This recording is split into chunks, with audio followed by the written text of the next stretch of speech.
একটা প্রবাদ বাক্য রয়েছে যে মানুষ বলতেই ভুল। এটি আমি আপনি সকলেই এ কথাটি কোনো বক্তব্যে কিংবা মানুষের সামনে কাউকে বোঝাতে গিয়ে কথাটি আমরা বলেই থাকি যে মানুষ বলতেই ভুল। কিন্তু আমি আপনি কেউ এই কথাটির উপর কাজ করি না কিংবা এই কথাটির উপর আমল করি না। যেমন যদি কেউ আপনার কোনো ভুল ধরিয়ে দেয় তখন সাথে সাথে বলে ফেলেন মানে সে তো বলতে তাই নিজের ভুলগুলোকে সংশোধন করে নাও, না আগে নিজের চরকায় তেল দাও, তারপরে মানুষের চরকায় তেল দিতে আইসো। এই কথাটা বলার কিছুক্ষণ পরে যখন আপনি আরেকজনকে বোঝাইতে যান কোনো কথা, তখন আপনি তাকে বলেন যে মানুষ বলতেই ভুল। যখন আপনি কোনো ভুলের কারণে কোনো ক্ষতির সম্মুখীন হন অথবা সেই ভুলের কারণে ব্যাপকভাবে লাঞ্ছিত হন, তখন আপনি এই কথাটি কাজে লাগান আপনার নিজেকে নির্দোষ প্রমাণ করার জন্য যে মানুষ বলতেই ভুল।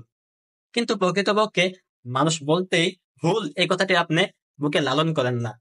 যদি আপনি মানুষ বলতেই ভুল এই কথাটি বুকে লালন করতেন, তাহলে যখন কেউ আপনার কোনো ভুল ধরিয়ে দেয়, যখন কেউ আপনাকে কোনো ভুল সম্পর্কে অবগত করে, তখন আপনি সেই ভুলকে সংশোধন করার ইচ্ছা না করে বরঞ্চ তাকে লাঞ্ছিত করেন যা মানুষের ভুল করতে আসো কেন, তাকে নিজের ভুলগুলোকে সংশোধন করে না। আসলে এমন অনেক বাক্য এমন অনেক শব্দ আমরা মানুষকে বোঝানোর ক্ষেত্রে বিভিন্ন বক্তৃতায় কাউকে উপদেশ দেওয়ার ক্ষেত্রে বলে থাকি, কিন্তু আমরা সেগুলোকে নিজেদের জীবনে কাজে লাগাই না।